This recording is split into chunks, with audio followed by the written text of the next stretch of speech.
Good evening, you restless traveler, with screen light still clinging to your eyes. You let your shoulders drop, and you trade the noise of your day for a valley that existed long before clocks learned to hurry you. In your imagination, air tastes like clean ice. Snow hushes every sound, and the last sun turns frost into tiny sparks. You probably won't survive this, at least not your usual impatience. So before you get comfortable, take a moment to like the video and subscribe, but only if you genuinely enjoy what I do here. Drop your location and let me know how your day has really been. Your worries, your exhaustion, or even a tiny joy that made you smile. I'm here to truly listen and offer the most sincere, heartfelt advice I can. Now, turn off the lights, take a deep, slow breath, let your tiredness melt away, and gently close your eyes. Let's drift together into tonight's dreamlike lands. And tomorrow morning, if you still remember, send me a message and tell me what you dreamed. You step into a quiet Ice Age valley as if you are stepping into a held breath. Snow lies in thin skins across the flats where wind has swept it tight, and in deeper folds where drifts lean against rock and scrub. Your boots make the first crunch, then soften, then crunch again, as if the ground is testing whether you can be trusted. The sky hangs low and pale, washed in steel blue, with a faint ribbon of violet near the horizon where daylight is already retreating. In winter, the sun behaves like a guest who arrives late, stays briefly, and leaves without apologizing. You lift your chin and feel cold press against your cheeks, firm, steady, almost polite, and you remember, without drama, that it always wants payment in warmth. Along the valley floor, you can still see where an older river once ran higher and louder. Now the water moves under ice, hidden but present, speaking in small creeks near the banks. Reeds stand stiff and pale, and scattered boulders rise from the snow like the backs of sleeping animals, dusted with crystals that flash when the light hits just right. You are here for winter berries, small, stubborn fruit that refuses to admit defeat just because the world turns white. Somewhere along the sheltered edges, where shrubs huddle close to the ground and the wind loses interest, clusters still cling to their stems. You imagine tight skins, sharp sweetness, a mouthful of color in a season designed to erase it. Not a feast, not even a comfort, but proof that the land offers kindness if you know where to look. You move with intention rather than speed. Speed makes sweat. Sweat makes cold bite deeper. You keep your breathing slow and let the valley's curves guide your feet. The pack on your back is light, yet it carries that particular heaviness of responsibility, more meaning than weight. Your eyes travel from open snowfields to the darker borders where plants gather. Low willows hug the ground. Thorny brambles curl into themselves, half buried, saving their thorns for anyone careless enough to reach in blindly. Dwarf pines clump together with needles so dense they seem to drink the light. These are the places berries prefer, close to earth, close to shelter, close to whatever warmth the ground can spare. The valley teaches you with quiet signals. A ripple in the snow points to the wind's favorite direction. A crusted patch warns you it will crack loudly. A softer pocket invites you to step gently. Faint tracks cross the flats, quick, then cautious, reminding you that you are not the only one surviving here. As the light thins, your body tries to complain in small ways. Fingers want to stiffen. Toes flirt with numbness. Even your eyelashes threaten to frost just to keep you humble. You flex your hands inside your gloves and refuse to let panic borrow your voice. Panic is loud, and this valley rewards quiet. You find the first hint near a low rise where snow has blown thin and dark twigs poke up like careful handwriting. You kneel, brush away powder with the back of your glove, and there, tight against the stems, sit a few berries, dark as spilled ink, dulled with frost. They are not plentiful, not yet, but they are real, and the sight of them loosens your chest in a small, private way. You do not grab greedily. You touch one cluster lightly, learning how firmly it holds, learning the plant's stubbornness. You begin the work the way winter demands, gently, deliberately, without wasting energy on impatience. Behind you, the valley grows more shadow than light, and ahead of you, the thickets deepen into evening. You steady your breath and start your careful search in earnest, knowing night is already walking toward you on silent feet. You stay low near the shrub line, because the open flats feel honest in the way a blank page feels honest. Pretty, clean, and completely uninterested in helping you. The thickets, though, those tangled, crouching edges, hold secrets, and secrets, unlike snowfields, sometimes taste like berries. As you move, you realize the valley is not silent. It is simply not wasting sound on the unprepared. The ice under the river gives a slow complaint now and then. A gust runs along the ground and combs the snow into ripples. Somewhere far off, a bird lifts and settles again, making a soft scatter of powder from a branch. None of it is dramatic. It is just the place being itself, steady and ancient, like it expects you to either adapt or become scenery. Your eyes begin doing a different kind of work. At first you search for color, anything dark against white. But winter plays that game badly on purpose. It hides berries under frost, buries stems, and makes every twig look the same.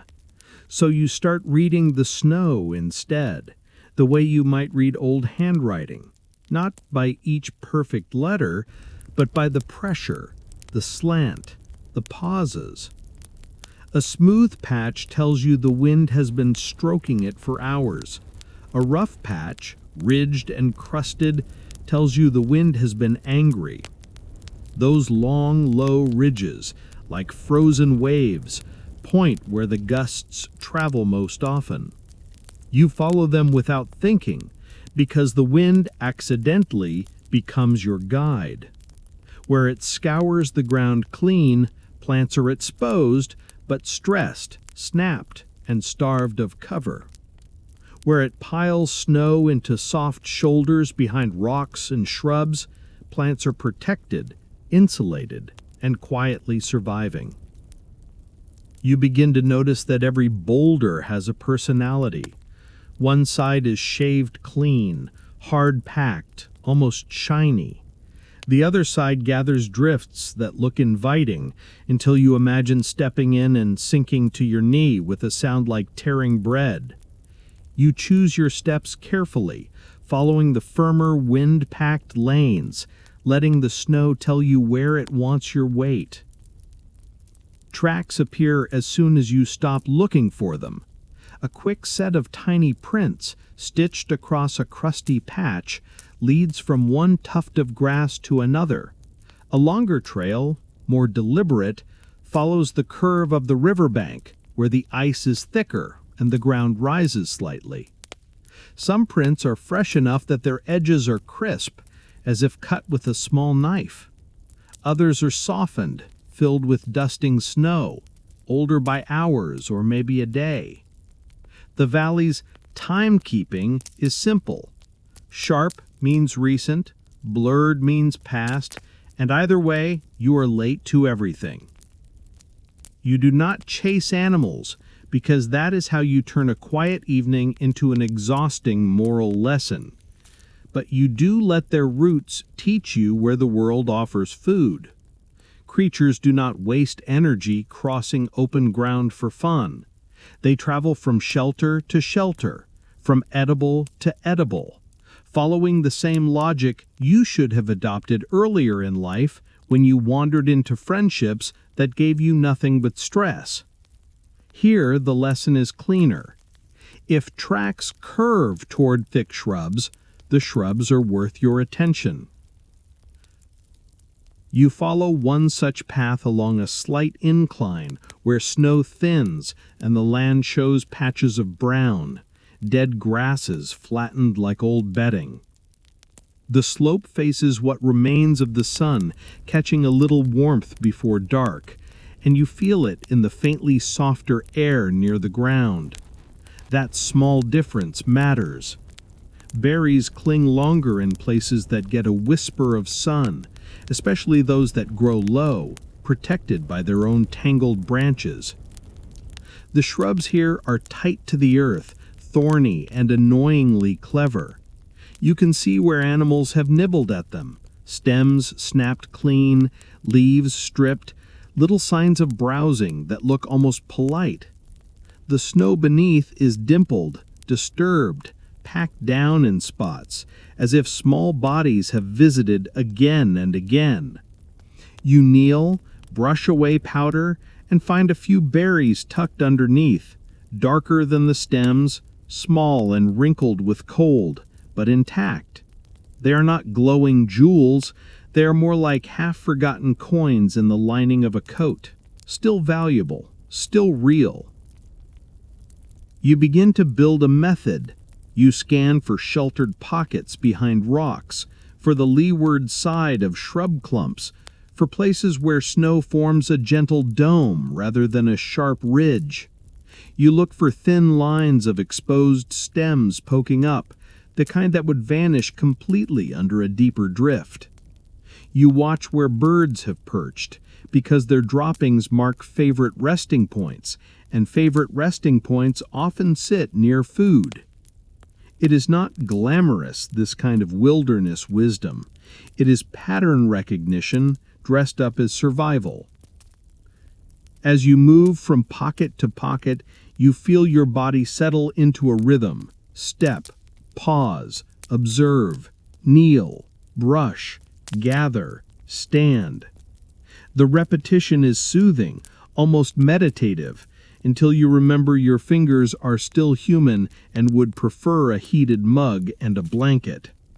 You flex them anyway and keep going, because you are learning something quieter than warmth, how to belong to a landscape by listening to what it has already written. The valley's snow becomes your map. Wind lines point you toward shelter. Tracks point you toward food. The shape of a drift points you toward safety. And each small cluster of berries you find, frosted, dark, stubborn, feels like a sentence the land is willing to share, as long as you read it slowly enough. You keep moving along the sheltered edge, and the more you look, the more the valley stops pretending everything is the same. Snow is no longer just snow.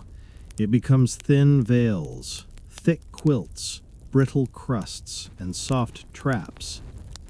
Shrubs are no longer just shrubs.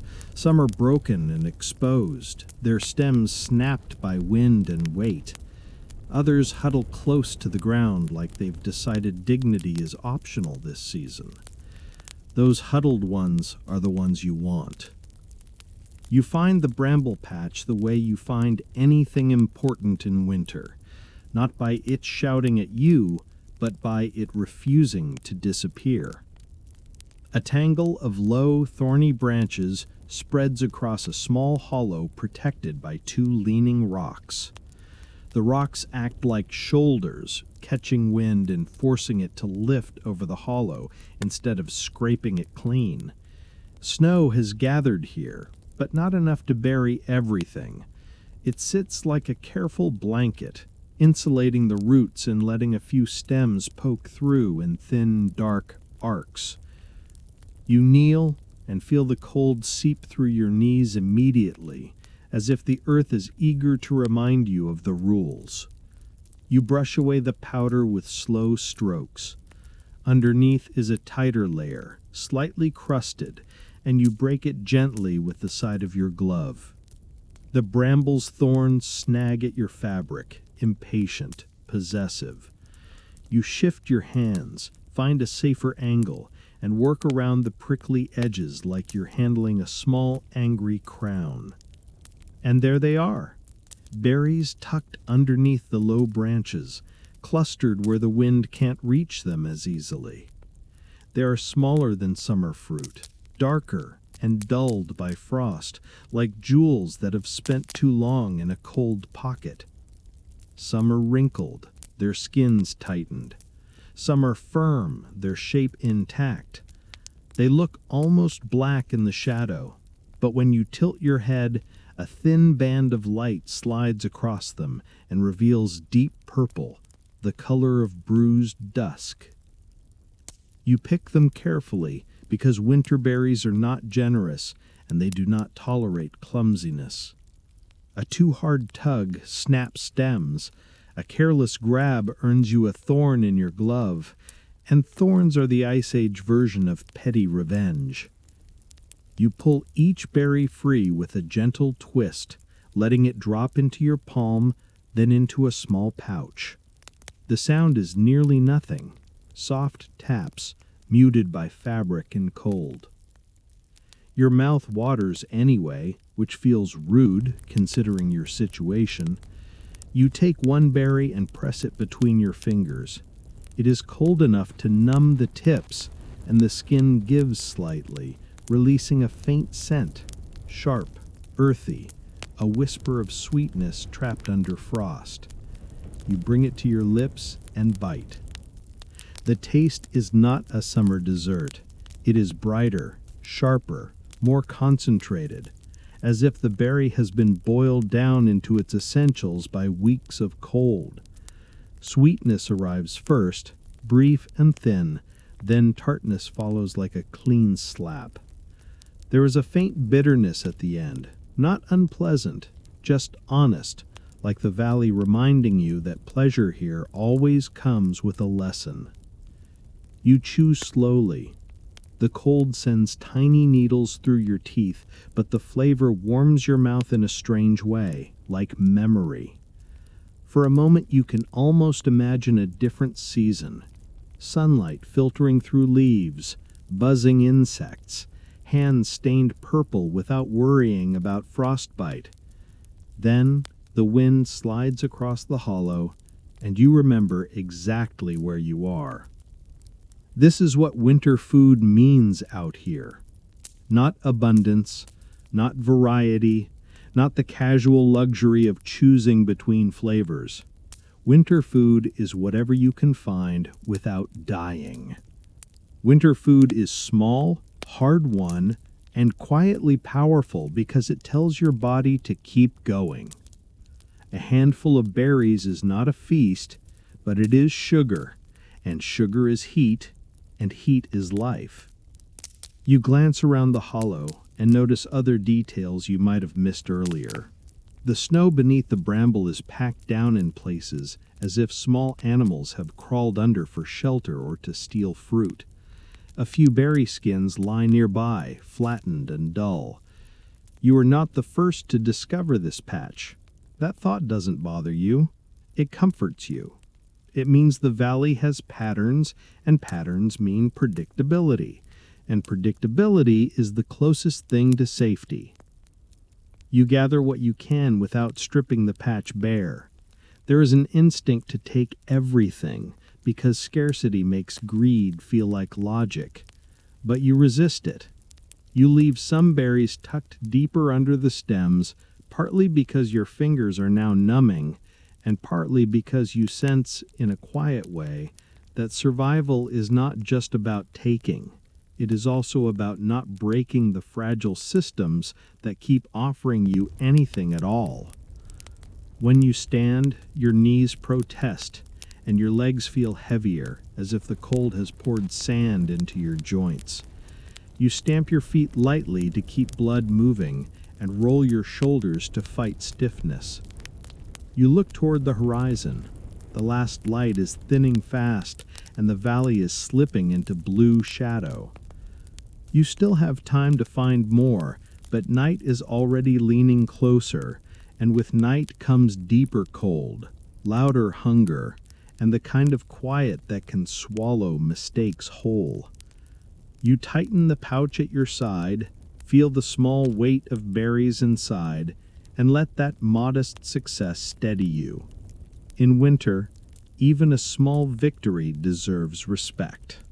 You move on with the pouch of berries tapping softly against your hip. The valley slips into evening blue, the kind that means the sun has left you to negotiate with cold on your own. Frost thickens on stems. Your breath hangs longer, then drifts away. You keep to the sheltered edges, behind boulders and low shrubs, because the open flats expose you. Your mouth still carries the berry's sharp sweetness, a brief bright note fading into winter air.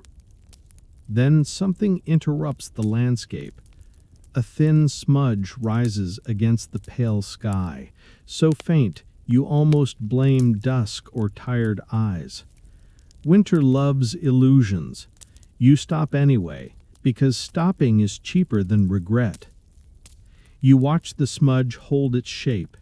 It lifts from the far bend where the river disappears behind a ridge, then slides sideways, pressed flat by the cold.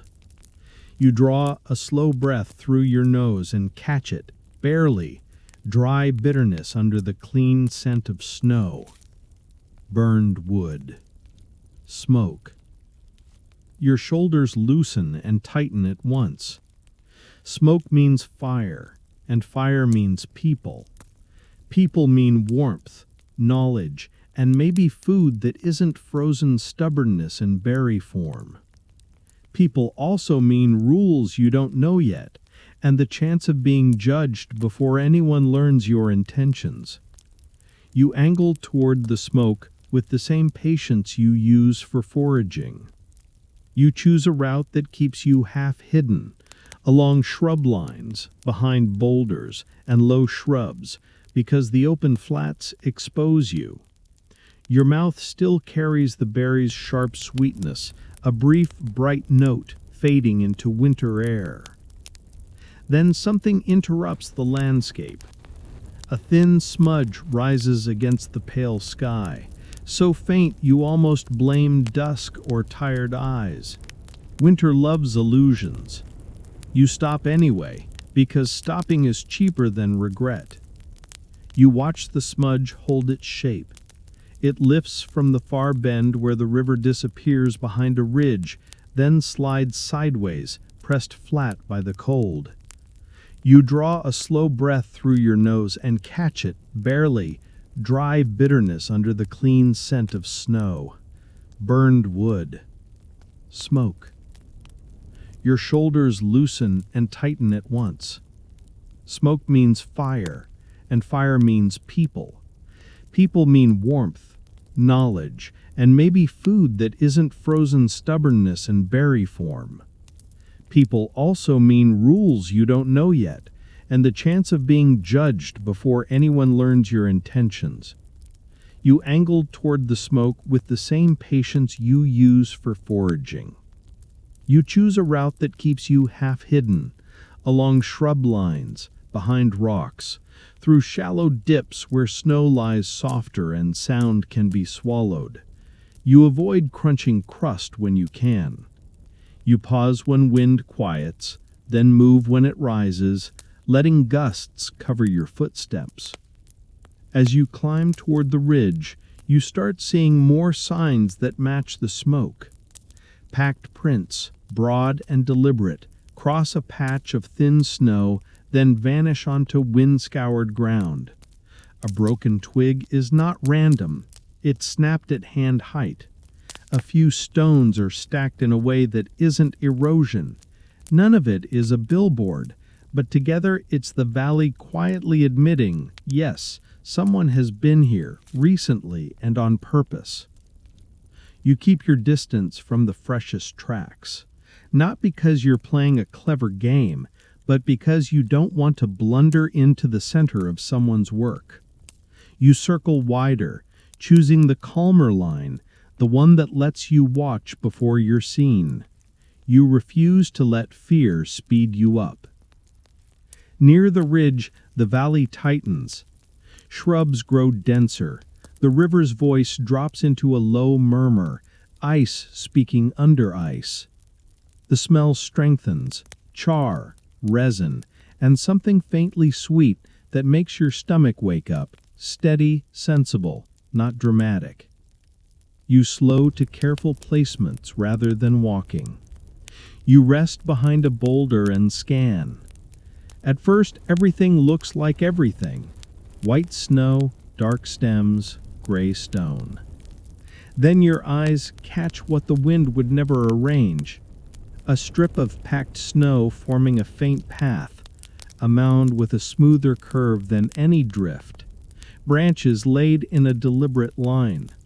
And in a sheltered hollow close to the ridge, you see it clearly, an ember glow, muted but alive. A small fire sits close to the ground, ringed with stones like a boundary drawn by hands that respect the wind. The smoke rises, thins, and leans away. Its warmth doesn't reach you yet, but the sight of it makes your skin feel less alone. Nearby are low shelters, frames layered with branches and hide, or snow packed over a rib of wood, shaped to hold heat and block the night. Nothing showy, nothing permanent, just enough to keep breath inside a body. You hold still and soften your breathing. The urge to announce yourself rises, then fades. Silence is not emptiness here. It is safety. You watch for movement and find it in small pieces. A shadow shifts near the fire. An arm lifts and lowers. A figure bends close to the ground with calm, practiced efficiency. There is no wasted motion. Survival is not a performance. It is a rhythm, steady, unhurried, almost soothing to witness. You consider what you are bringing into their hollow. A pouch of winter berries, a body that can carry and work, a mind that can pay attention. Not much, but not nothing. You adjust the strap on your pack so it won't creak, and you loosen your shoulders so you don't look like a creature cornered. You step out from behind the boulder, not rushing in, just letting your shape become visible at the edge of their world. You keep your hands where they can be seen. You keep your posture low and calm. You let distance speak your intention. You are here, you are cold, and you are not trying to steal their fire by force. For a moment, the only movement is smoke and your own breath. Then one of the shadows near the ember glow shifts differently, aware, attentive, and the realization settles in like a slow exhale.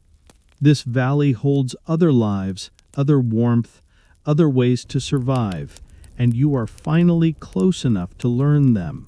You stand at the edge of their hollow long enough for your presence to become a fact instead of a threat. The wind helps, sliding between you and the fire, carrying your scent away and bringing theirs to you. Smoke, old hide, crushed evergreen, and the faint sour sweet of stored food. Your breath clouds in front of your face like a small flag of surrender. One figure straightens near the stones, and the others do not scatter. That alone tells you more than any grand welcoming ceremony ever could. Panic would be fast. This is measured. A few heads turn. A pair of hands pause mid-task. Then the rhythm resumes, only slightly altered, as if your arrival is being folded into the evening the way a new stick is fed into a fire, carefully, with attention, without drama. You take a few slow steps forward and stop again, close enough to be seen clearly, far enough to show restraint. Your hands stay open. You tilt your pack strap slightly to free the pouch at your side, and you bring out the winter berries, like a small offering of color in a world committed to gray. You don't wave them around like a sales pitch. You simply hold them where they can understand the intention. You came to gather, and you brought some of what you found. A soft shift runs through the group. Not excitement, not suspicion. Something in between, like practicality recognizing a useful thing. One person approaches, not aggressively, just directly, stepping with the confidence of someone who knows every crunchy patch of snow within 10 paces. They stop short, glance at your hands, your posture, the pouch. Their gaze flicks to your boots, your gloves, your breathing.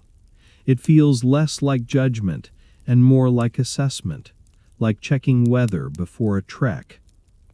You lower the pouch and set it on the snow between you, then step back half a pace. The gesture is simple, and the valley seems to approve of simple. The person bends, touches the pouch, and lifts it with the careful interest reserved for anything edible in winter. They do not take it and vanish. They turn slightly so the others can see, and you catch a small lift of shoulders in the group, something like relief, or perhaps approval that you understand the basic arithmetic of survival. Contribute, don't just consume. Then, without fanfare, you are guided inward.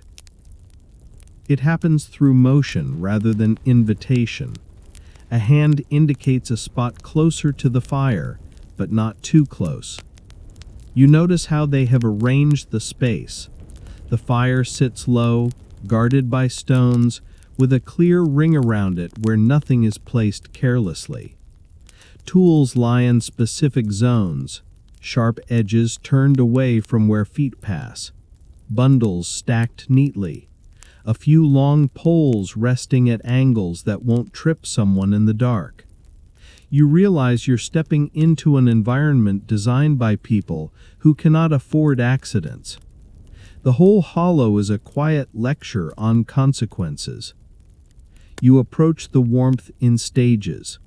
The heat kisses your shins first, then your hands when you hold them out, palms angled, not grabbing at it like a desperate tourist trying to absorb the sun in one weekend. The air smells richer here. Smoke curls around your hair and clothes, settling like a new layer of identity. Your fingers ache as they warm, a sharp, honest sting that reminds you how close numbness had been. You keep your shoulders loose because tension wastes heat, and because looking stiff is the fastest way to look unsafe. Someone drops a small pile of split wood near your feet, not flung, just placed, as if assigning you a role without needing words. Another person's hands show you, briefly, how they feed the fire, not smothering it, not starving it, but laying pieces in a pattern that lets air move. You imitate with care. The fire responds, brightening, and the group does not flinch at your attempt. That is its own kind of acceptance. You become aware of their clothing in the firelight, layered hides and furs, stitched with sinew, shaped to allow movement without letting wind steal warmth.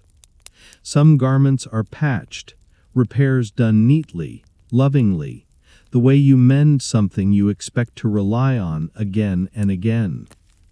Boots are thick, wrapped, practical. Gloves are shaped like mitts, because fingers huddled together complain less.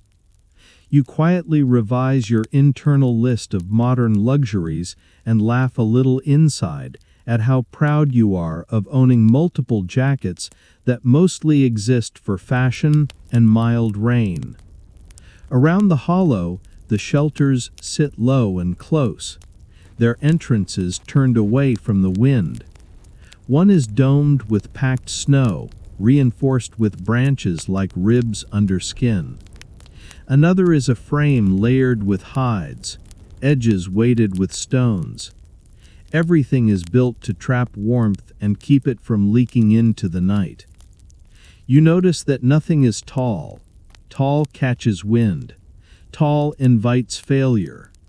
Here, humility is architecture. You watch their evening routines as you warm yourself and keep working, because idleness makes you look like a burden. Someone melts snow in a darkened container set near the coals, turning ice into water by patience rather than force. Another person checks bundles, dried plants, bark strips, maybe roots, rearranging them to keep them off damp ground.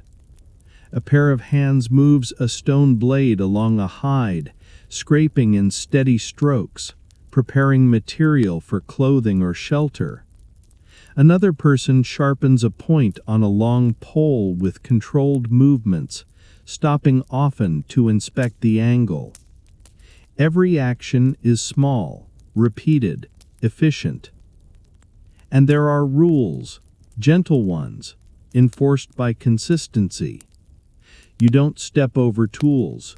You don't crowd the fire ring. You don't touch another person's bundle without being shown.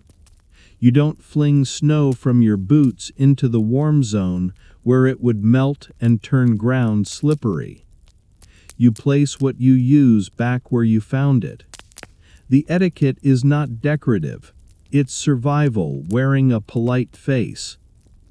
A younger member of the group moves near the edge of the firelight, watching you the way winter animals watch an unfamiliar shape.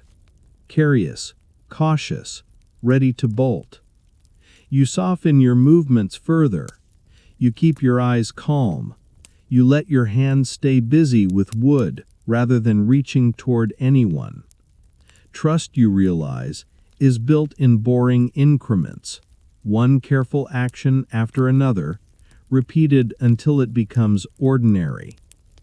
Eventually, the person who first approached you gestures toward a spot near a shelter entrance, out of the direct wind, close enough to warmth, far enough to respect the fire's space. You lower yourself there, not collapsing, just settling. Your body begins to understand what your mind has been wanting since sunset. You are not alone in the valley anymore. The fire crackles softly. The group continues their work. And without a single word exchanged, you feel the strange comfort of being included, not as a guest to be entertained, but as a pair of hands folded into the night's necessary tasks. You sit near the shelter entrance long enough for your heartbeat to stop acting like it's auditioning for a drama. Warmth from the fire reaches you in gentle pulses, and the smoke settles into your clothes the way a story settles into memory, quietly, without asking permission. Your hands keep working with the wood pile because you've learned a simple truth. In a winter camp, useless hands are loud. The group's attention drifts toward what you brought, not in a greedy way, but in the way careful people look at any resource that might buy them an extra day. The pouch of berries is opened, inspected, and portioned with a kind of calm precision that feels almost ceremonial, except it's clearly not about romance. It's about math. Food equals heat. Heat equals time. Time equals you getting to wake up tomorrow and pretend you're not impressed by how competent strangers can be. You watch how they treat every scrap like it has a second job.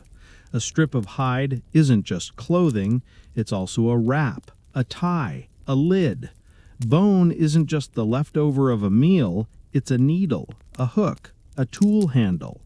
Even ash isn't waste. It's a material with purpose, collected and stored the way you might store salt in a modern kitchen, except your kitchen doesn't usually try to freeze you to death. Someone gestures you closer to a low arrangement near the fire. Shallow pits lined with stones, a few containers made from hide stretched over frames, and bundles tied with sinew and tucked under a layer of snow. The lesson is wordless but clear. This camp is not just surviving the night, it is managing the season. You see the first method in the way they handle the berries. A small portion is set aside immediately, likely for eating soon because bodies need quick energy after cold work. But most of the berries are treated differently. They are spread thinly on a flat surface near, not on, the coals. Warm enough to dry, not hot enough to cook. The air here is already dry with winter, and smoke drifts over them like a protective cloak. Drying isn't about making something delicious. It's about removing the water that invites rot. It's about turning fragile sweetness into something that can survive being forgotten for a week. Another portion disappears into a small hide pouch dusted inside with a fine gray powder. You recognize the powder by its texture and the way it clings. Ash. It looks like nothing, the way many survival tricks look like nothing. But ash is discouraging in all the right ways. It dries, it coats, it makes things less appealing to insects and damp. It is the camp's quiet guardian, an invisible fence around food. Then you notice the ice storage, and it's almost funny how obvious it is once you see it. The valley is one enormous cold box. They use it like a thoughtful host uses a pantry. Bundles of dried plants and wrapped roots are tucked into shallow pits where snow is packed firm, then covered again, leaving only a small marker, 2 crossed sticks, a stone turned on its side, so the cache can be found later without digging up the whole world. Cold slows everything. It slows spoilage. It slows scent. It slows the kind of hungry attention that turns a small stash into an empty hole overnight. You follow their hands as they demonstrate another trick, elevation. A few food bundles hang from a simple frame, poles propped between rocks, high enough to frustrate small scavengers, low enough to be reached without gymnastics. The hanging bundles sway slightly when wind passes, and you understand the logic immediately.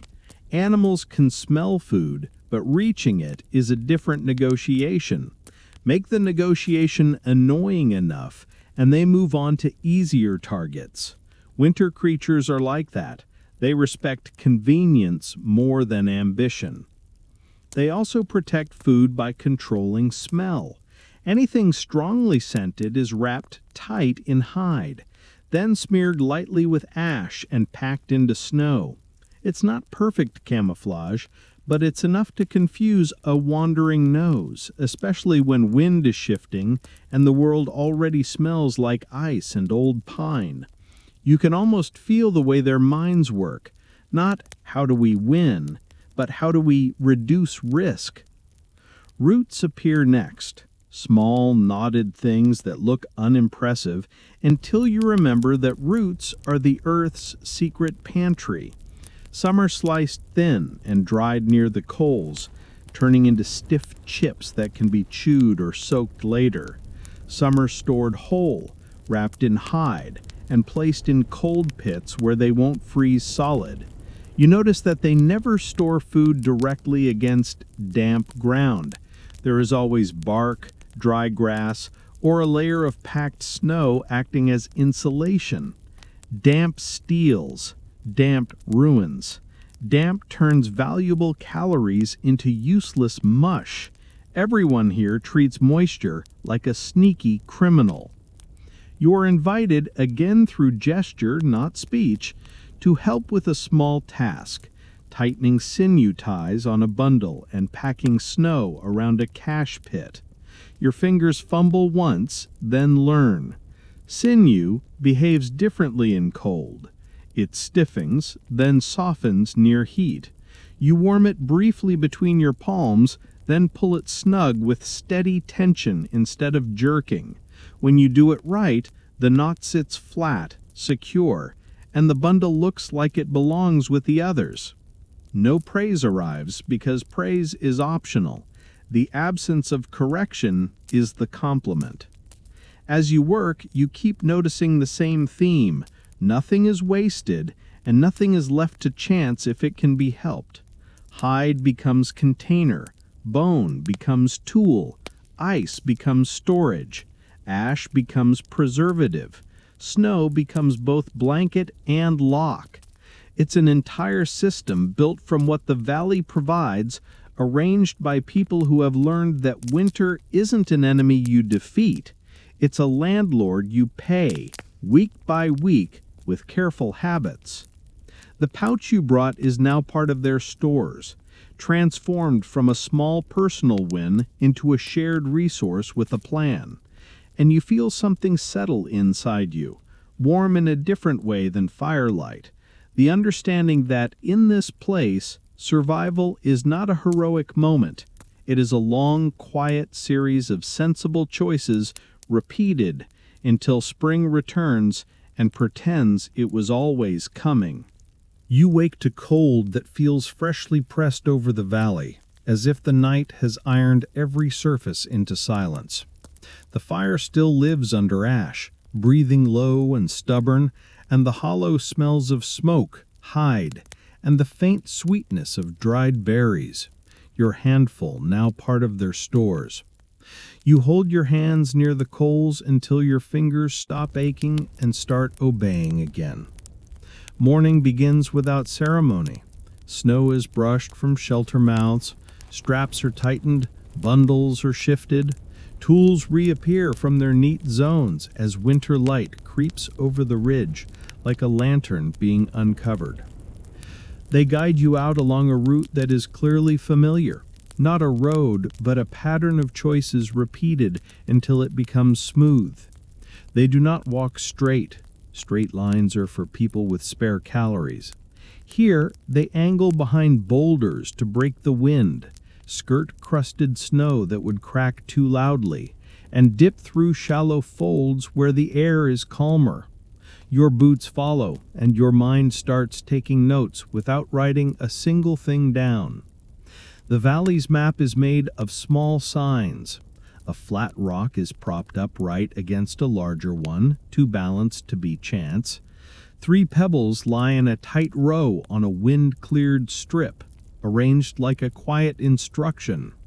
A low cairn, no higher than your ankle, sits where 2 shrub lines separate, creating a sheltered passage that stays usable even when gusts tear across the open flats. At each marker, a hand touches stone, then sweeps forward or curves toward the river, and you understand, follow this line when everything else is white noise. The river speaks under ice, and you learn to listen. Near one bend, the sound is deeper and steadier, and the banks rise enough to block the wind. Near another, the ice voices higher and brittle, and the snow at the edge shows faint fractures. You file it away without drama. Deep and steady means safer, bright and brittle means don't get cute. Trees speak too, in stripped winter grammar. A low pine holds a pale scar where bark has been torn away, bright against dark wood. One willow has a branch snapped clean and left pointing toward a sheltered hollow. On a few stems you notice tiny notches, so small you would miss them if you were rushing, which is, unfortunately, your old habit. Those notches appear at turns and crossings, placed where a tired mind needs help. Landmarks stitch the route together. There is the boulder shaped like a sleeping bag, dusted with frost crystals that glitter when the sun finally glances this way. There is the shallow dip where snow gathers soft and deep, beautiful and hungry, ready to swallow your shin if you step into its center. There is the ridge seam where wind combs the drifts into long ribs, pointing the same direction like a quiet compass. Each feature repeats on every loop, and repetition becomes comfort. They name places without naming them. A hand draws a zigzag in the air, and you remember the line that avoids a noisy crust. Two fingers tap twice on a rock, and you remember that behind it the snow thins enough to find edible roots if you scrape carefully. A palm presses down over a low shrub line, and you remember berry thickets crouching there, leeward, stubborn, dark. Meaning is stored in motion, in shape, in the shared act of noticing. Then they show you a marker meant for the worst days. On a strip of darker ground where wind often clears the snow, tiny stones are set every few steps, half buried and spaced like a slow heartbeat. Follow the stones, and you reach the sheltering ridge. From there, the river bend leads you home. It is a map designed for snowfall, fog, and exhaustion, when the world turns blank and your thoughts move like cold syrup. For a moment your attention drifts toward a distant shrub where you think you see berries. Your foot lands on a different texture, and the crunch is sharper. You freeze, look down, and recognize the thin crust over softer snow that can trap an ankle in one quiet, humiliating twist. You ease your weight back, step to firmer ground, and feel your chest loosen. The lesson is immediate and polite. Stay with the line, not with the glitter. By the time you loop back toward camp, the landscape no longer feels like pretty emptiness. You can hold it. Sleeping bag boulder, notch-marked willow, ridge seam, stone beat guide strip, sheltered passage between shrubs. The route lives in your body now, the way a familiar hallway lives in your feet, even in the dark. Back near the coals, you warm your hands again and realize what they have given you. Not directions written down, not a sign to follow, but a way of seeing. In this valley, memory isn't nostalgia, it is shelter. You return to the hollow with that new map living in your muscles, and the camp receives you the same way it received you last night, without fuss, with the quiet expectation that you will keep the night alive with your hands. The sky is thin winter blue, clean-looking and sharp-tasting. Smoke rises straight for a moment, then bends as the wind remembers its job. Morning work continues in small circles around the fire. Someone stirs the ash bed and wakes the ember without letting it flare.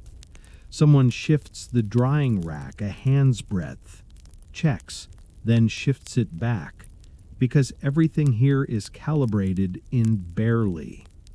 The bundles you help tie sit in their orderly piles, protected, marked, and boring in the best possible way. Then the pace changes, not because anyone signals it, but because everyone's movements begin to slow, as if the air itself has become something you handle gently. A shallow hide is brought out and set near the warm edge of the fire ring, not on the coals, not in direct heat, just close enough for warmth to pass over it. On that hide are a few modest things: a pinch of dried berries, a sliver of dried root, a small smear of rendered fat, and a sprinkle of ash like gray snow. You watch the way they place each piece down. No show, no grand posture, just a brief pause that feels like a held breath shared by the whole hollow. A palm presses lightly to the packed ground, acknowledging whatever lives under the snow: earth, stone, hidden water, all of it stubborn and supporting. They let the fire crackle without feeding it, and smoke drifts over the offerings, carrying the scent outward as if the valley itself is being informed. This is what we took, and we noticed. It lands in you quietly that you've been treating your berries like a personal victory, a little story you could own. But here, food is not a trophy. It is time. It is warmth tomorrow. It is a child's cheeks staying round. It is a pair of hands staying steady enough to scrape hide, mend straps, and walk the marker stone route again when the world turns white. Your fingers find the small pouch at your side where you kept a few berries, your nervous private portion, the part of you that still thinks survival is a solo sport. The valley, meanwhile, keeps demonstrating that solo sports end early and without applause. You open the pouch and choose one berry, just one. Dark, wrinkled, sharp with promise. You step forward, staying outside the invisible boundary of the fire ring. You lower yourself slowly, let your breathing settle, and place the berry onto the hide with care, as if you are setting down a spark rather than a fruit. Then you add something that is yours, not copied. You touch the snow-packed ground with your fingertips, cold pushing up through the glove like an honest answer. And you rub a pinch of ash between your palms until it dusts your skin. Ash, you've learned, is their quiet blessing and their quiet shield. No one turns your gesture into a moment. Nobody needs to. But something shifts anyway, the way a door settles into its frame when it closes correctly. A bundle is nudged a little closer to you, not gifted outright, simply placed where you can reach it. A pair of hands shows you, briefly, how to fold a hide corner so wind cannot slip underneath. Small kindnesses disguised as logistics. After the stillness, the hollow resumes its rhythm, and a small portion of dried berries is shared around. You warm yours near the firelight before eating, because your teeth have already filed a complaint about frozen sweetness. The berry tastes smoky and bright, sharper than before, as if the fire has signed it. Your body takes the sugar like a tiny coal, and you feel steadier from the inside out. Outside, the valley remains pale and endless, draped in hush. Inside, the meaning of what you witnessed lingers without needing words. Gratitude here is not a speech. It is a habit. It is the way you place things down gently. It is the way you take only what you can carry without breaking the future. It is the way you remember, again and again, that berries, roots, ash, ice, and even your own warmth belong to the valley first, and only briefly to you. When you glance toward the marker stones beyond the ridge, you don't see them as directions anymore. You see them as a promise. Honor the pattern, and the pattern will keep holding you. The day keeps its calm face for a while, the kind of calm that feels almost suspicious if you've ever been betrayed by weather. Light slides across the valley in thin, watery sheets. The river, under ice, speaks in low creaks that sound like slow knuckles cracking. Your breath leaves you in steady puffs, and for a few hours you can pretend winter is simply quiet and not actively plodding. Then the wind changes its posture. It doesn't arrive as a dramatic wall. It arrives as a sharper edge, a new whistle between stones, a thin sting on the side of your nose that wasn't there a minute ago. Smoke from the fire stops rising politely and begins to flatten, pulled sideways like a ribbon trying to escape. The group notices without panic because they live here, and you, newly trained in their style, notice because you've been paying attention for once. A few heads turn toward the ridgeline, not searching the sky like tourists, not squinting for cinematic clouds, just reading the valley's small cues, the way distant shrub tops tremble, the way the air becomes suddenly hungry, the way even your ears feel colder. You think of the marker stones set for worst days, and you realize this might be one of those days. Movement tightens. Tasks become shorter, more urgent, but still quiet. Someone packs the drying rack closer to the shelter mouth, away from drifting snow. Someone presses their palm to the ground, feeling vibration and temperature the way you might check a fever. Another person pulls a hide flap down and tucks it with practiced speed. No one looks at the storm and debates it. They treat it like a known visitor, unwelcome, predictable, unstoppable. You follow their lead and become useful. The first job is sealing gaps. Wind steals heat the way a thief steals coins, not in one big heist, but in tiny, repeated losses that add up to disaster. You are guided to a shelter's outer edge where hide meets packed snow, and you see the vulnerable line, little seams where air can thread through. You gather loose snow with your forearms and pack it against the base, pressing it firm, smoothing it, then pressing again. Your gloves soak slightly, then begin to stiffen, and you learn why they work fast. Wet turns mean in cold. Another task appears at your feet: branches, thin poles, and strips of hide. You help brace a windward side where the structure could flex. The poles are not heavy, but they are awkward, and your fingers are clumsy with numbness. You warm them briefly over the ember bed, then grip again, then push the pole into place. Someone shows you, by example, how to angle it so it bites into the snow and leans against the shelter rib. Not straight, always braced, always giving the wind something to fight besides a flat wall. The valley's sound changes as the storm builds.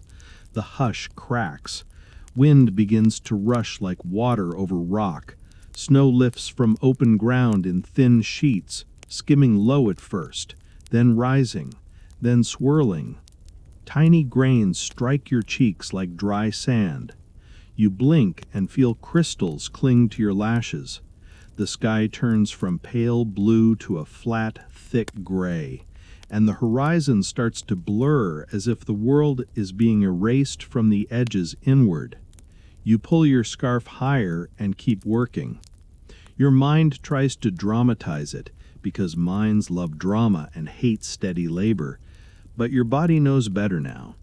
You keep your movements small and deliberate. You don't rush and trip over tools. You don't yank at straps and tear them. You don't stand upright too long and let the wind rob you. You crouch, press, tie, brace, and repeat. Fire becomes the next priority, because fire is the camp's heartbeat, and storms love to smother hearts. Someone adds a ring of stones closer around the coals, tightening the boundary.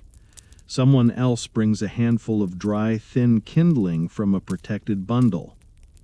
You shield the ember bed with your body while a new piece of wood is placed just so, angled to catch heat without choking it. Smoke stutters and then finds a new path. For a moment, the flame flares brighter, defiant, and you feel relief like warmth behind your ribs. Snow begins to fall in earnest, first in small grains, then thicker, then sideways. It doesn't drift down prettily, it attacks. It fills footprints instantly. It swallows edges. It turns familiar boulders into vague shapes. The marker stone route beyond the ridge becomes an invisible idea rather than a visible line. The valley is now loud with wind and soft with whiteness, and the combination is disorienting in the most exhausting way. Everything looks gentle while behaving cruelly. You help secure the last vulnerable shelter flap by tucking the hide edge under a strip of bark and weighing it with stones. Your fingers ache from cold and pressure. You think of your berry pouch, of sugar as heat, of all the small math that keeps bodies alive. And you realize that every knot you tie is a form of feeding. You are keeping warmth inside. You are protecting tomorrow. When the storm finally presses close enough to make faces disappear at a short distance, everyone shifts inward. Shelters become the center of the world. The fire is fed carefully, not overfed, because too much flame means too much smoke trapped under low roofs, and smoke is its own slow danger. Someone adds a ring of stones closer around the coals, tightening the boundary. Someone else brings a handful of dry, thin kindling from a protected bundle. You shield the ember bed with your body while a new piece of wood is placed just so, angled to catch heat without choking it. Smoke stutters, and then finds a new path. For a moment, the flame flares brighter, defiant, and you feel relief like warmth behind your ribs.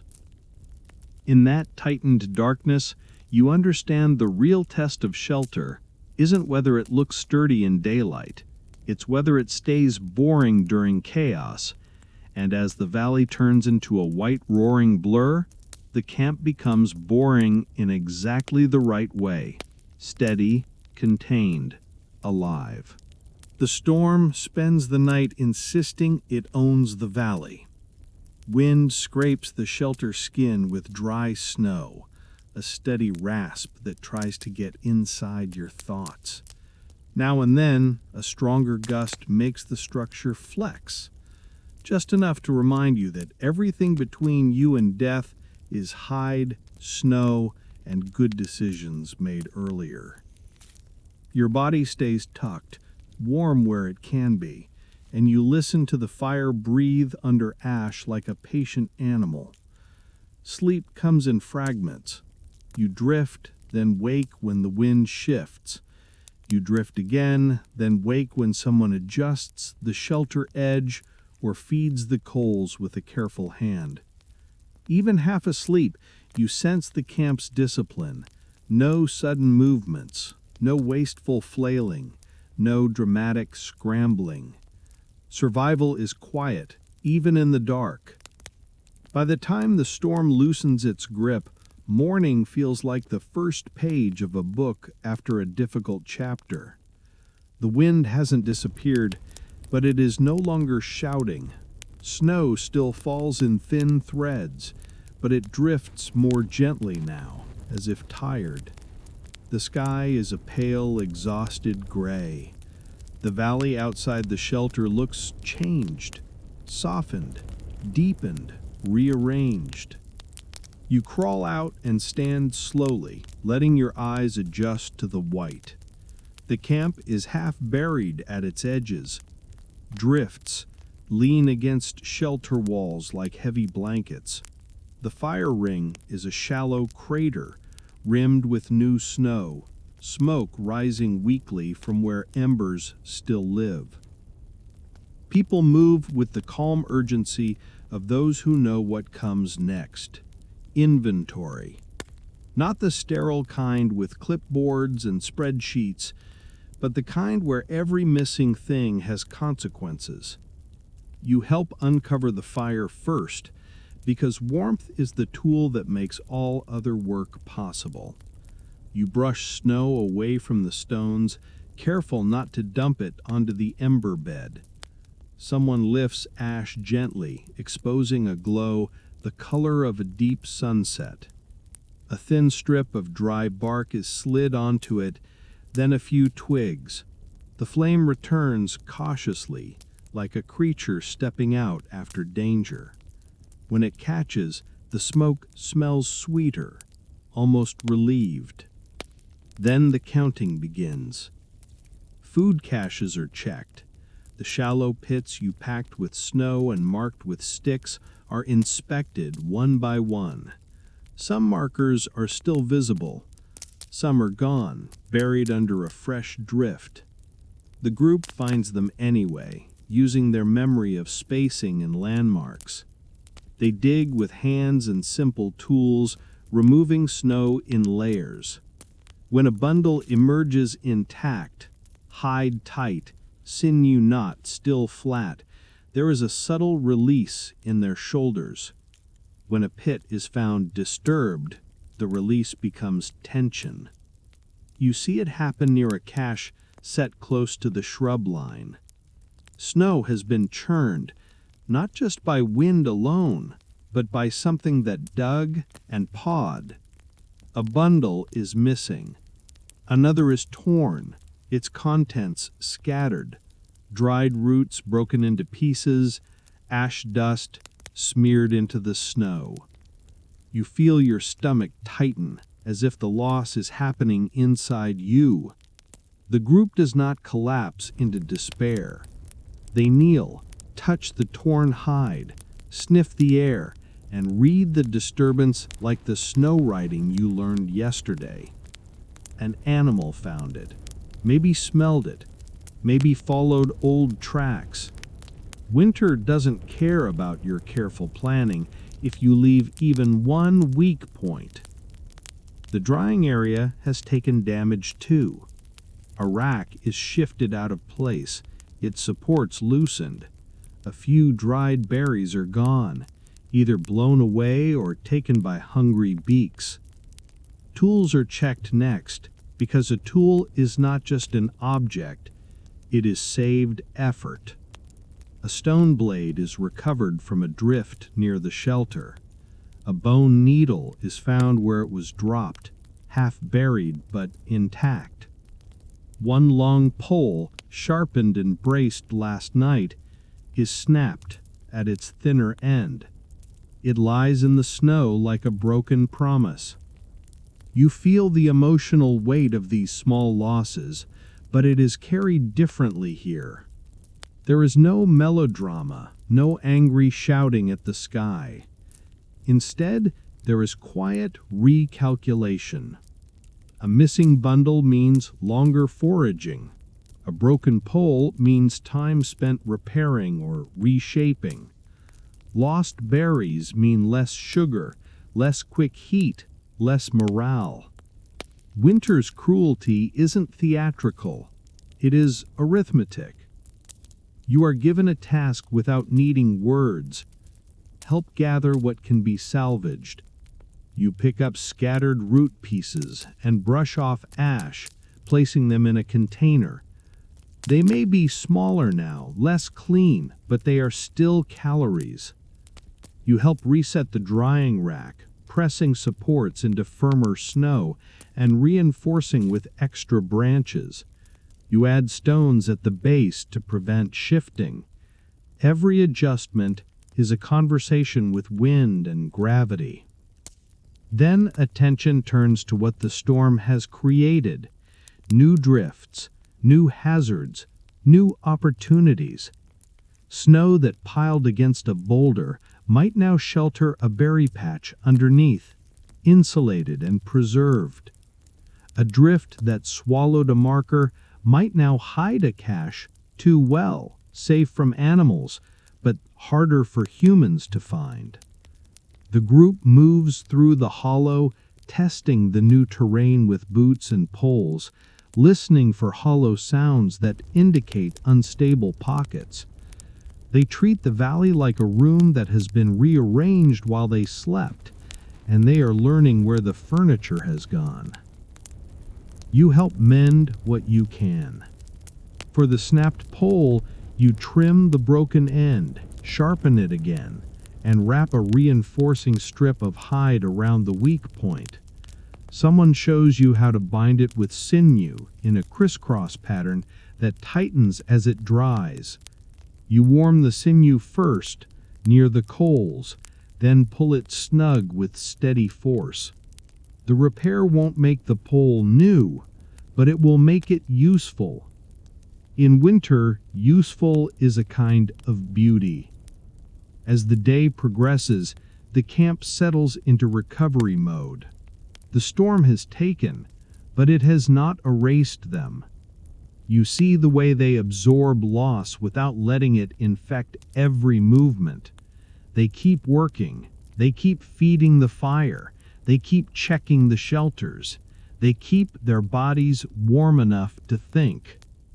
And in you, something shifts as well. You stop imagining survival as a straight line from hardship to triumph. Instead, you feel it as a loop. Prepare, endure, assess, repair, repeat. The storm did not end the story. It simply wrote a new problem into the snow. And now you are learning how people here answer problems. Softly, steadily, and together. The morning after loss has a particular flavor. Smoke in your hair, grit in your gloves, and the quiet awareness that the valley has eaten part of your safety net. The camp doesn't mourn in the way you're used to. There is no grand, aching pause. There is only the gentle tightening of routine, the small shift from "we have enough" to "we need more." You see it in what gets touched first. The remaining food bundles are checked again, not because anyone doubts the earlier count, but because numbers feel different after a storm. The drying rack is inspected like a wounded limb. The repaired pole is tested with a careful press, then accepted back into service. And then, without anyone needing to announce the obvious, preparation begins for a longer foraging run. You recognize the pattern. Fewer stores means a wider circle. The closest berry patches, those sheltered hollows you learned to read, have already been harvested, and the storm likely buried or scattered what remained. If the camp wants winter to stay survivable, someone has to go farther than comfort allows, to places where the wind hasn't combed everything flat, and where shrubs still clutch dark fruit under their low defensive arms. You become part of the going group by default, the way you became part of last night's bracing work. You move when they move. You carry what needs carrying, and you don't act like your participation is a gift. Your pack is adjusted, straps snug but not choking, weight centered so you don't fight it with every step. A small bundle is added, dry bark, a twist of tinder, a pouch of fat or dried food. Not a feast, just enough to keep thinking warm. Someone presses a strip of hide into your hands. Wrap for a tool, wrap for a finger, wrap for anything that decides to fail at the wrong time. Before leaving, you take in the valley's new shape. Drifts have been redrawn. Familiar boulders are half swallowed.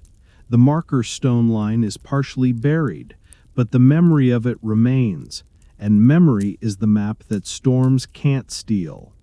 You follow their lead as they angle out, never straight, always chosen, into the broader white.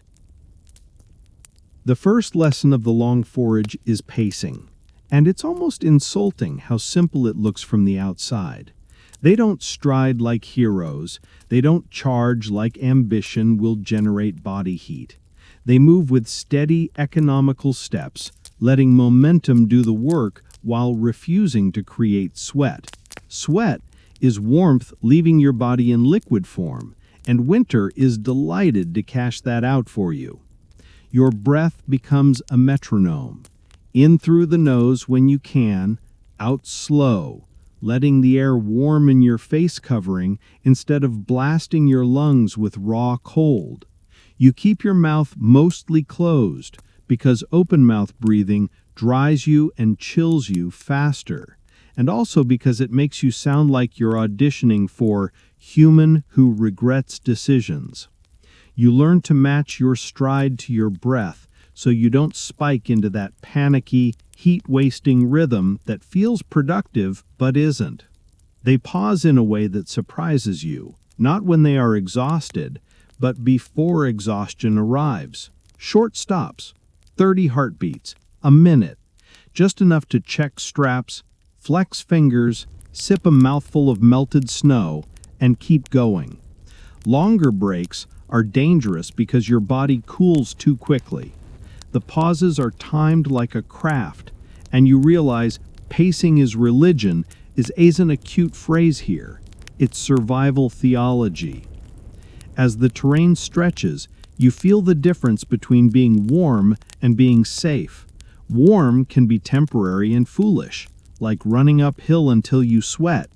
Safe is the steady, controlled temperature you maintain by refusing to sprint, refusing to panic, refusing to chase a berry patch like it's the last sale on Earth. You adjust your layers with the same precision they do. If you heat up, you loosen a wrap, vent a little at the neck, keep moving.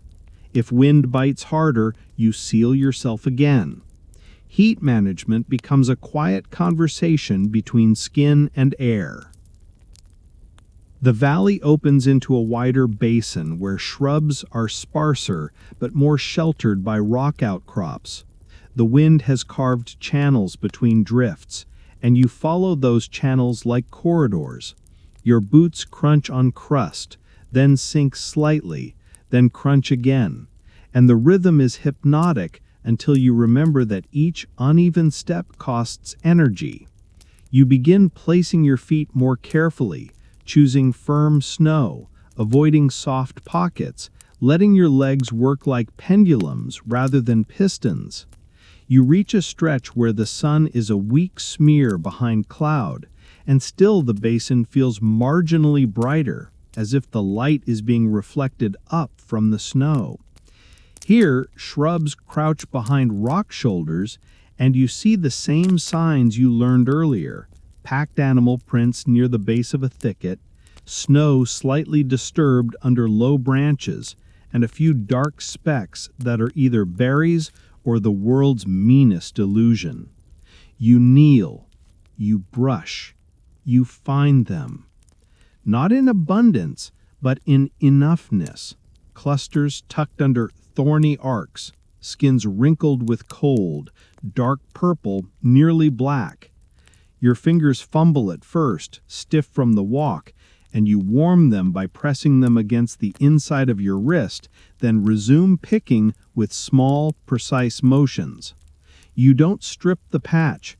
You take what you can without breaking stems, without tearing branches, without wasting the future for a moment of greedy comfort.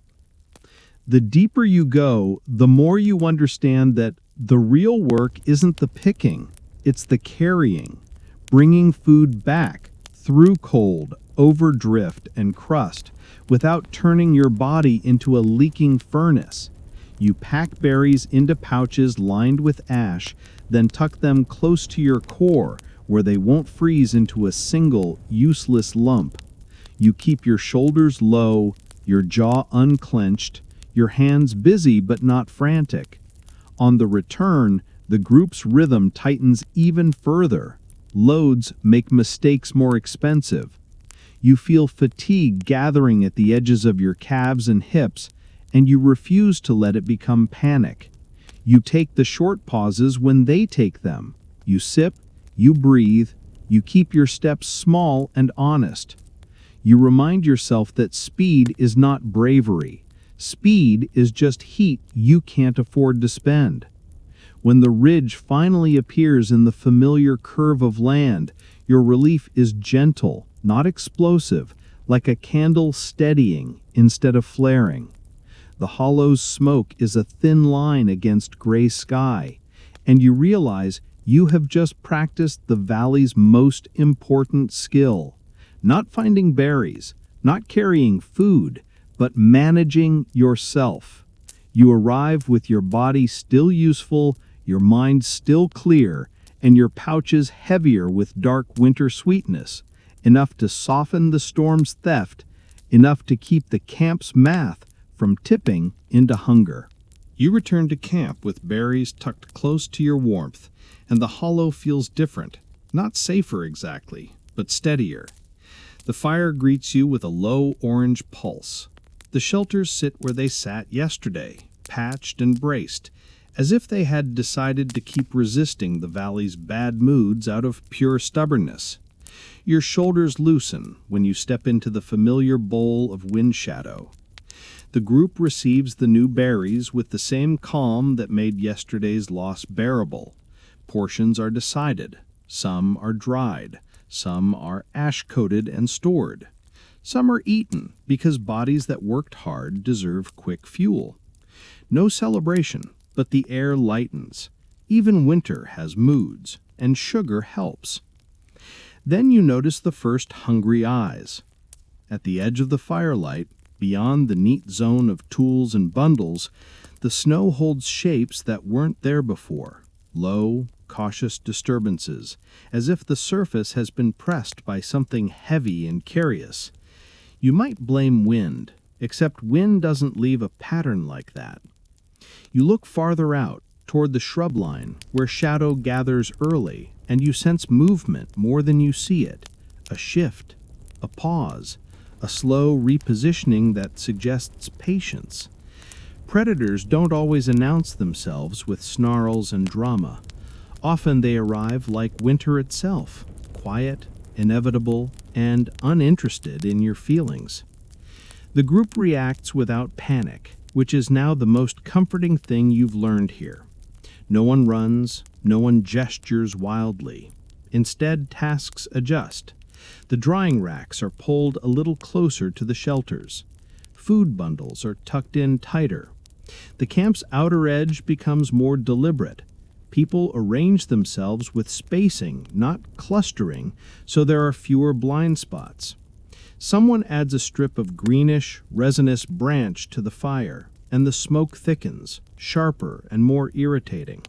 It stings your eyes slightly, and you realize the point. A smoky perimeter is an invisible fence.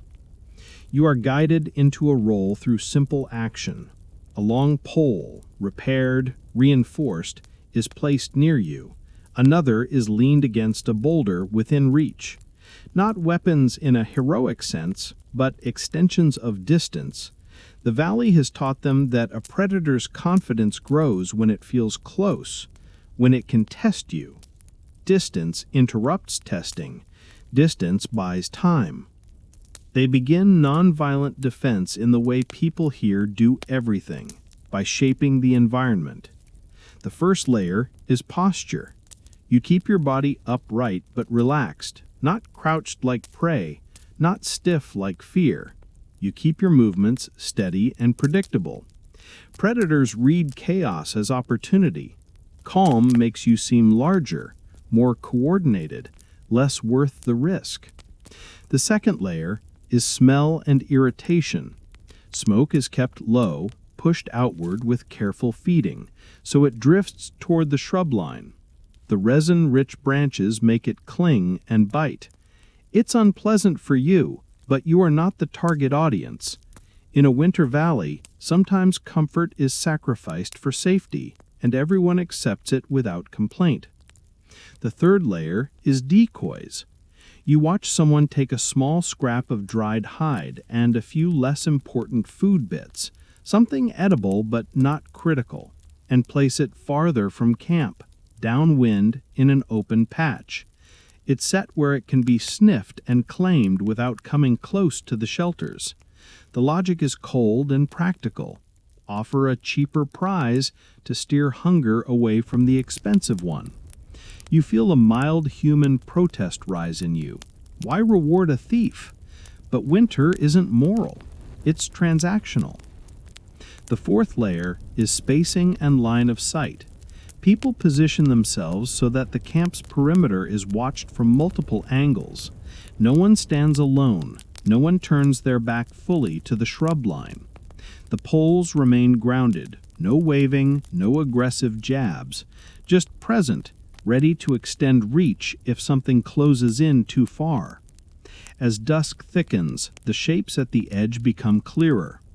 A low, pale form moves between shrubs, almost blending with snow.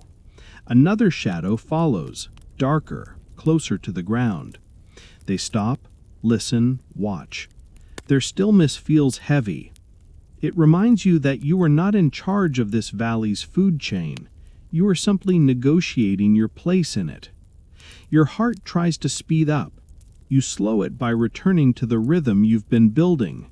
Breathe in, long exhale, keep your shoulders low, keep your feet planted on firm snow. Fear wants to make your movements jerky. You refuse it. You hold the pole lightly, not gripping it as if you're trying to strangle it with your hand.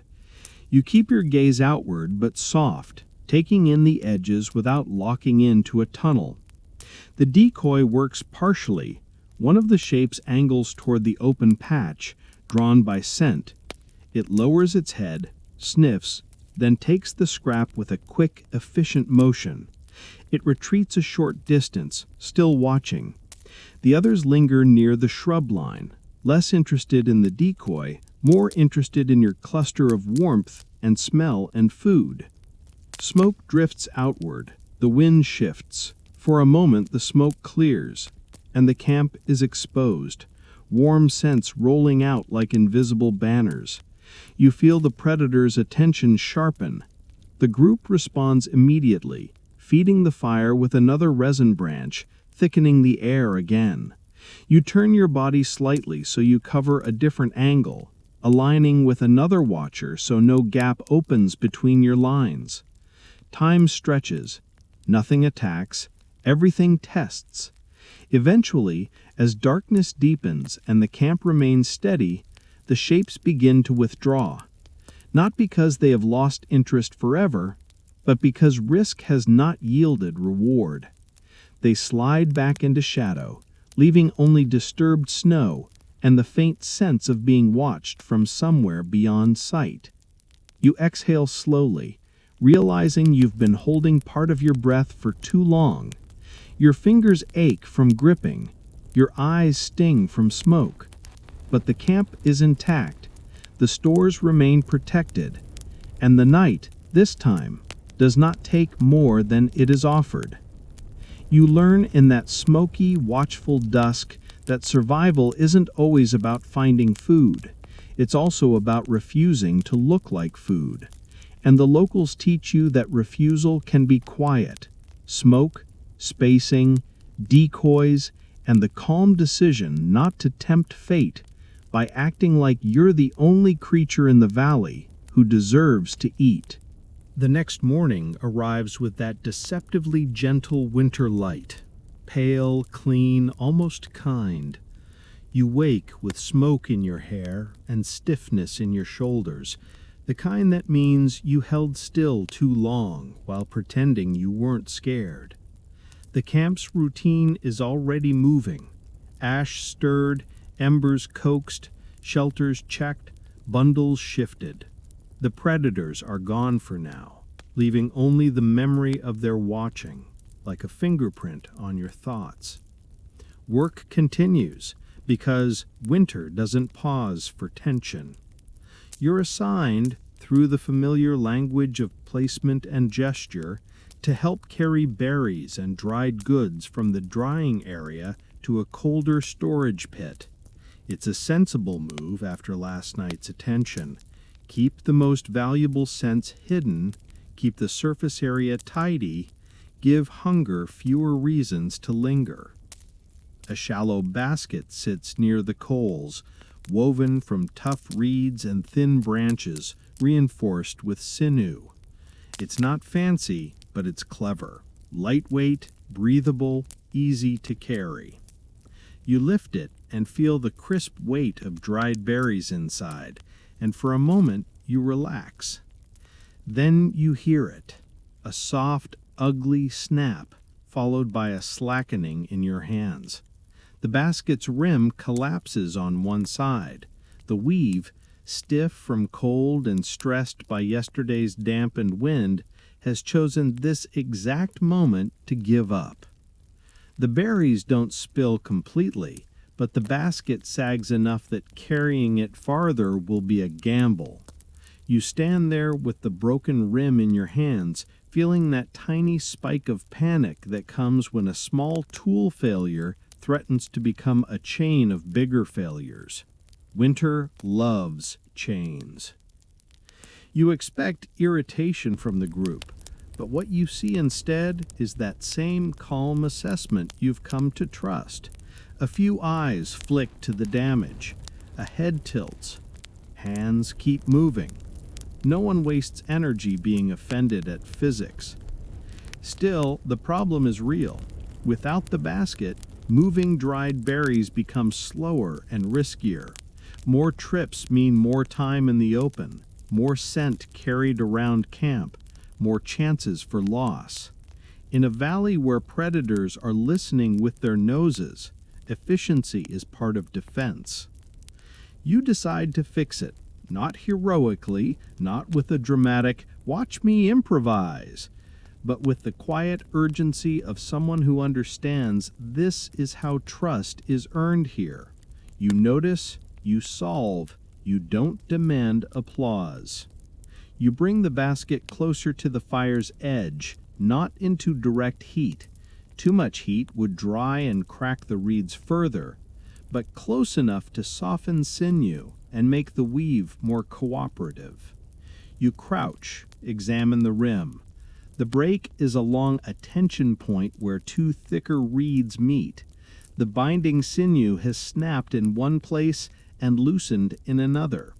Cold has made it brittle. Yesterday's storm likely soaked it with damp snow, then froze it, turning it into a stiff cord eager to fail. You reach for supplies with the camp's logic in mind. You don't need new materials, you need a stronger pattern. You take a strip of bark, flexible, tough, slightly springy, and a length of sinew warmed briefly near the coals. You also take a narrow bone tool, more like a blunt needle that can push and lift strands without cutting them. Your fingers are slow at first. Cold makes fine work feel like trying to thread a needle with mittens. You warm your hands by holding them near the ember bed, then return to the basket. You slide the bone tool under the loosened weave and lift it gently, creating space. You tuck the bark strip along the inside of the rim, spanning the broken section like a splint. Bark isn't pretty, but it holds shape. It distributes tension. It gives the weave something to lean on instead of snapping at one weak point. Then you wrap. You don't tie a simple knot and hope. You bind the rim in a crisscross pattern, looping sinew around the bark splint and through the existing weave, pulling each pass snug, but not so tight it cuts into the reeds. You keep the wraps even, because uneven tension is how things fail later. You anchor it by threading it back under itself, friction locking it as it cools and stiffens. The sinew, warmed and pliable now, will tighten further as it dries. While you work, you notice a few small details that tell you you're doing it right. The rim regains its circle, not perfect, but stable. The weave no longer gapes. The basket holds its shape when you lift it a few inches. You press gently against the repaired section. It flexes, then returns. instead of collapsing. It is not new, it is serviceable. In this camp, serviceable is gold. You carry the basket a short distance, testing it with a careful sway. The berries shift inside, but the rim holds. You set it down, adjust the weight distribution by laying a strip of hide underneath the berries so they don't press outward against the weak point. Another small trick: don't make the repair do all the work. Share the load. Winter is always about sharing the load. The group's attention touches your work lightly. No celebration, but something close to approval in the way the repaired basket is accepted back into the flow without hesitation. Someone places a small extra strip of sinew near you, not as payment, but as a quiet investment. You've proven you can be trusted with materials. As you carry the basket toward the storage pit, you feel the difference between being tolerated and being relied on. It's a subtle shift, like the air near the fire. Your repair has done more than save a few berries. It has prevented extra trips, reduced scent, maintained order, and protected morale. It has turned a small failure into a small reinforcement of the camp's systems. You tuck the dried berries into the cold pit, pack snow gently around the bundle, and replace the marker stone with care. When you straighten, the valley looks the same, pale, quiet, endless, but your place within it feels slightly more secure. Not because you conquered anything, but because you learned to respond the way these people respond, calmly, practically, with creativity grounded in patience. You glance at the repaired rim once more and feel a private, tired amusement. The Ice Age doesn't need you to be brilliant. It only needs you to be useful repeatedly, without drama. And today, you manage it. The repaired basket becomes just another object in motion, which is the highest honor this camp can offer. It moves from hands to ground to hands again, carrying berries, dried roots, bark strips, and the small, unglamorous pieces of survival that keep the hollow from tipping into panic. Your crisscross binding holds, tightening as it cools, and the rim no longer looks like an injury. It looks like a decision, reinforced. As the day goes on, you feel the camp's mood shifting, still cautious after the predators, still alert after the storm, but less tight around the edges. Sugar helps, order helps, successful repairs help. And there's a quiet, internal kind of laughter in the way your body starts trusting the rhythm. Step, gather, store, warm, repeat. The valley is still a landlord, but today you are paying rent on time. You join the processing work near the fire, because bringing berries home is only half the task. The other half is turning them into something that can be used later without spoiling, being stolen, or becoming a frozen brick of regret. The fire is kept low and steady, fed with small pieces so it gives warmth without shouting smoke into every shelter mouth. A shallow drying surface is set up again, more stable now, protected behind a boulder that blocks the wind. Berries are spread thinly, not piled, because piles trap moisture. Moisture invites rot, even in cold. You watch hands move with simple efficiency. Pinch, place, space, rotate. Berries are turned now and then, so all sides dry evenly. They darken further, shrinking slightly, becoming leathery. It's strange how food becomes smaller as it becomes safer. You take part in the ash coating too, because you've learned it's less about taste and more about protection. A small bundle of berries is dusted inside a hide pouch with fine ash. Then the berries are rolled gently so they pick up a thin, gray film. It looks unappetizing, like someone dropped them in fireplace dust. And yet, you understand that this is the camp's invisible armor. Ash discourages moisture, discourages insects, dulls scent. It makes berries less loud to the world. You find yourself admiring the way something so humble can become such a strong line of defense. While you work, you notice your own body moving differently.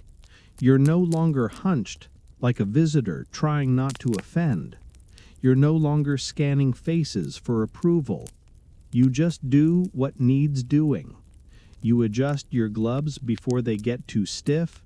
You warm your fingers before they lose fine control. You keep your breath slow. The valley's habits have started to stick to you the way smoke has. In the afternoon, the group takes advantage of the calmer weather to revisit a nearby berry line, the kind you might have ignored before because it isn't dramatic enough. They don't chase distant abundance today. Today is about consolidating. They harvest lightly from patches close to camp, moving in pairs, keeping sight lines open, listening for the soft cues that predators might still be curious. You go with them and the valley feels almost friendly in its plainness. Snow is smoother, wind is gentler, the sky is brighter, a washed blue with thin cloud bands like scraped bone. You find berries tucked beneath brambles and low shrubs, and you pick them with that quiet, careful twisting motion you've practiced. You don't feel the same thrill as the first discovery. Instead, you feel something steadier, competence. On the way back, you pass the place where last night's decoy was taken. The snow is disturbed, and a few scraps remain. The predators didn't linger. The strategy worked, at least for a night. You file it away as another lesson. Sometimes the best defense is not bravado, but giving hunger a cheaper direction to travel. When you return to the hollow, you help store the day's harvest. Bundles are marked and placed in the cold pits. Hanging frames are checked. Tools are returned to their zones. Everything returns to order, the way water returns to a channel. Inevitable, practiced. As the evening arrives, you feel the camp settling into safer breathing. The fire crackles softly. The shelters hold their shape. The repaired basket sits near a boulder, ready, not needing attention. The air is still cold, but it doesn't feel as sharp inside your chest. You realize that morale here isn't laughter and songs and big, glowing moments. Morale is simply the absence of panic.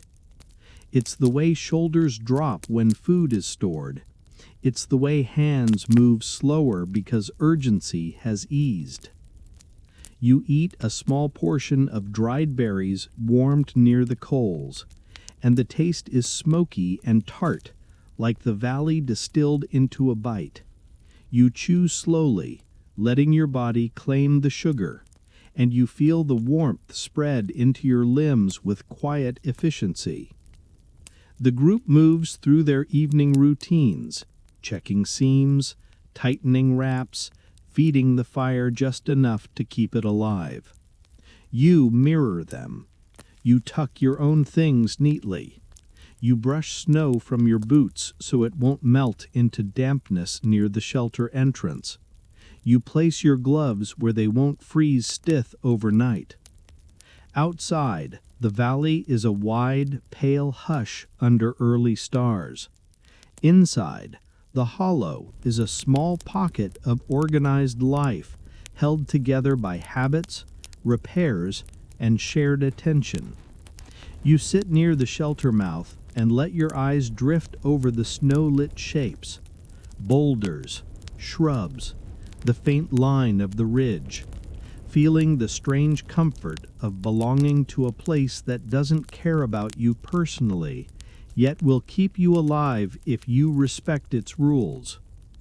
And somewhere in your mind, a quiet, tired grin appears. You came here to gather winter berries. You ended up gathering something else, too.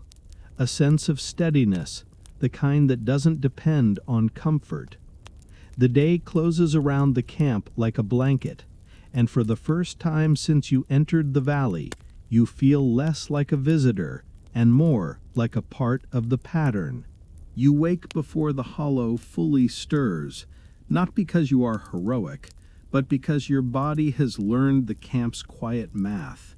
Move while warmth still lingers. Use light while it exists. Never waste the calm. The fire sits low under ash, breathing like a patient creature. Outside the shelter mouth, snow glows in pale blue dawn, and the air tastes so clean it feels almost sharp. You step out and let the cold meet you again. The valley lies still, drifts smoothed by night wind, boulders capped with frost that flashes when first light touches it. The river under ice murmurs in a private voice. You remember your first evening here and feel a quiet amusement at the earlier version of you, striding into the white with confidence, as if winter is impressed by confidence. Behind you, the camp begins its small movements. Ash is stirred, hides are tugged and smoothed. Bundles are checked with the calm seriousness of people who do not gamble with hunger. The shelters hold. The stores are steady again. Winter is still winter, but here it has been made manageable through ordinary choices done correctly. Your leaving arrives the way everything arrives here, as a practical decision. You are not pushed out, and you are not begged to stay. You simply sense that your time inside their pattern has done what it needed to do. You have learned routes, tools, and the discipline of moving without waste. You have carried wood, packed snow, watched smoke, and kept your hands useful. Now the valley is calling you forward again, toward whatever noise and warmth you return to.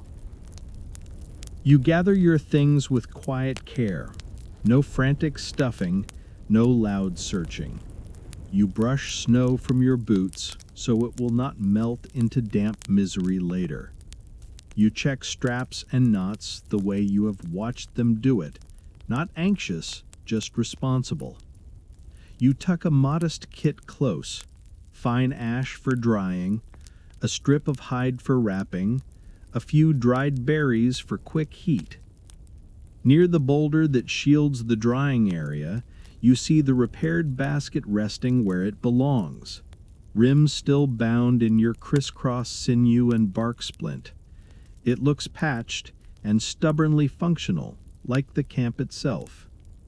You run your gloved fingers along the binding once, feeling how it is tightened and held through cold and wind. You leave it there. Taking it would be like taking a piece of their winter. At the edge of the hollow, you pause and look back. Smoke rises in a thin line that bends with the breeze. The ridge seam sits dark against the brightening sky. The marker stones, half buried after the storm, still hint at their steady path. The valley is readable now, and that is enough. A small bundle is set near you, thin, light, practical. Fine ash tucked in a fold, a strip of hide for wrapping, a few dried berries wrapped as if they are worth protecting from the world's nonsense. The gesture lands softly in your chest. It is not a sentimental farewell. It is a survival habit extended to you. Take what helps, waste nothing, keep moving. You sling your pack and begin walking. The first stretch feels strange, as if you have stepped out of warmth and into a larger silence. Wind brushes your cheeks, your breath forms and drifts away. You keep your pace steady, resisting the old urge to hurry just because you can. You follow wind-packed lanes, skirt crust that would crack too loudly, and let the ridge guide you like a low, patient wall. When you pass the shrub line where hungry eyes once watched, you do not glare into it like a brave fool. You keep your posture calm and your attention wide, the way you were taught. You stop once at the bramble hollow, where you first found dark berries under thorny arcs. Snow has shifted, but the place remains, protected between rocks. You brush away powder and find a few berries still tucked deep, wrinkled with cold, stubborn as ever. You take one and bite. Sharp sweetness blooms, then fades into tart honesty, and it carries everything with it. Storm teeth on the wind, the fire's pulse under ash, hands packing snow tight against a shelter seam, marker stones leading home through white noise. As the land opens ahead, you do not feel victorious. You feel quietly altered. Your shoulders sit lower, your breathing is slower. Your mind is less interested in drama and more interested in what works. You almost hear that earlier cheeky warning in your own head about not surviving, and you let a small tired smile form because you did survive. Not by winning, but by learning to be boring in the right places. When the ridge rises behind you and the smoke line becomes memory rather than sight, you offer your thanks the only way that fits. You step gently, you take only what you need, and you keep the valley's lessons close, like dried berries against your heart. You keep walking, but the walking becomes less about distance and more about settling. The valley stays behind you the way smoke stays in fabric, faint and stubborn, a reminder that you were warm in the middle of cold. Your pack shifts with each step, and the small bundle rests against your chest like a quiet pulse, saying that help can be simple and still be real. Your breathing smooths out, in through your nose, out slow. You let your shoulders drop. You let your hands relax inside your gloves, trusting that you know what to do if the wind sharpens, if the snow deepens, if the world tries to turn blank again. You remember the little things, because little things saved you here. Ash, gray and humble, keeping berries dry. Stones set like a heartbeat, guiding feet when sight fails. Hides tucked tight so warmth cannot leak away. The repaired basket holding its shape because patience held its shape first. Even the smoke, stinging your eyes, pushing hunger back toward the shadows without a single dramatic gesture. Now in your own warm room, you do not need to brace a shelter or scan a shrub line. You only need to rest. Let the cold valley fade into a softer picture, like frost melting from glass. Let the river's hidden voice become a gentle hush. Let the ember glow settle behind your eyelids, orange and steady, as if it is still breathing for you. Your thoughts can slow down now. Your worries can loosen their grip. Your body can sink into bed, pillow, blanket, darkness, and you can feel safe in the simple fact of being here, breathing, still. Sleep arrives the way dawn arrived in the hollow, quietly, gradually, kindly. Nothing asks anything of you except this gentle letting go. End of story. Sweet dreams.